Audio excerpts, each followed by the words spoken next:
देशाचे पंतप्रधान नरेंद्र मोदी यांच्या कल्पनेतून संकल्पनेतून अतिशय महत्त्वाकांक्षी योजना PM जनमन योजना आहे आणि PM जनमन योजना ही कातकरी समाजासाठी, गुलाम समाजासाठी, माडिया समाजासाठी प्राधान्याने राबवली जाते आणि 30 मार्चच्या आत कुठल्याही परिस्थितीत एकूण 13 विभागाच्या माध्यमातून त्या कुटुंबांना विविध विभागाच्या माध्यमातून लाभ द्यावा, लाभ मिळाला किंवा नाही मिळाला याचा आढावा घेतला. सोबतच महाराष्ट्राचे मुख्यमंत्री देवेंद्रजी फडणवीस, एकनाथजी शिंदे आणि अजितदादा यांच्या नेतृत्वामध्ये 100 दिवसाच्या कृती आराखडा हा एक भाग समजून महाराष्ट्रातील सर्व आदिवासी बांधवाकरता विशेषतः आज उपनगरामध्ये बैठक घेतली असता त्या उपनगरामध्ये आदिवासी समाज, आदिवासी कुटुंब किती राहतात आणि त्यांना सर्वांना आभा योजनेअंतर्गत त्यांना लाभ मिळावा, लाभापासून वंचित आहे का, योजनेपासून वंचित आहे का, काही अडचण आहे का, याबाबत आम्ही आढावा घेतला. त्याच्यावरती प्राधान्यानं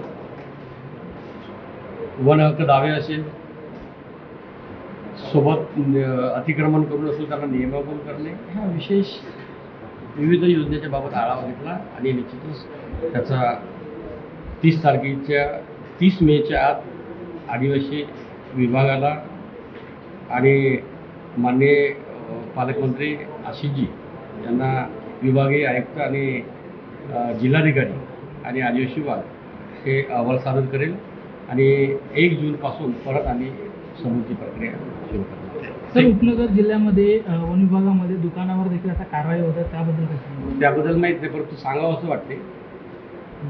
आज आदिवासी समाजाकरता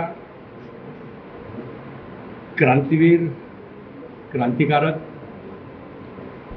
राघोजी भांगरे यांच्या पुण्यतिथीनिमित्त स्मरण करण्याकरता, स्मृतीस अभिवादन करण्याकरता आम्ही ठाणे येथील कारागृहात गेलो होतो.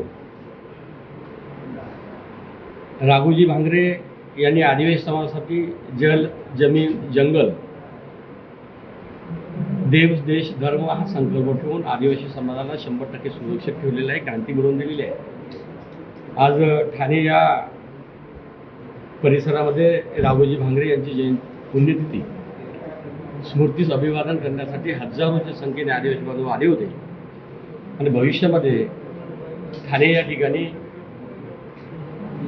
विविध उपक्रम कसे राबवता येईल आणि येणाऱ्या काळामध्ये राघोजी भांगरे यांचे स्मृतिदिनाच्या निमित्तानं आदिवासी विभाग 100% पुढाकार घेऊन येणाऱ्या काळामध्ये त्यांची स्मृतिदिनाचा कार्यक्रम आयोजित करेल, अशा प्रकारचा आम्ही निश्चय केलेला आहे.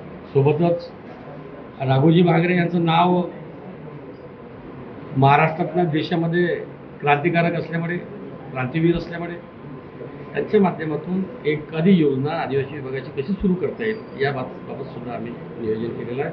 आणि निश्चितच भविष्यात येणारी जे स्मृतिदिन आहे 2 मे, यावेळेस आम्ही 177वी स्मृतिदिन आम्ही साजरा केला. 78वा पुण्यतिथीचा स्मृतिदिनाचा कार्यक्रम ठाणे येथे आदिवासी विभागाच्या माध्यमातून साजरा करेल, अशा प्रकारचा आदिवासी बांधवांना आश्वासित केलं. खूप धन्यवाद.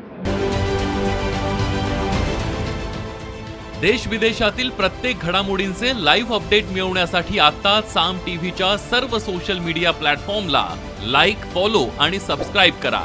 तसंच सर्व नोटिफिकेशनसाठी बेल आयकॉन प्रेस करायला विसरू नका.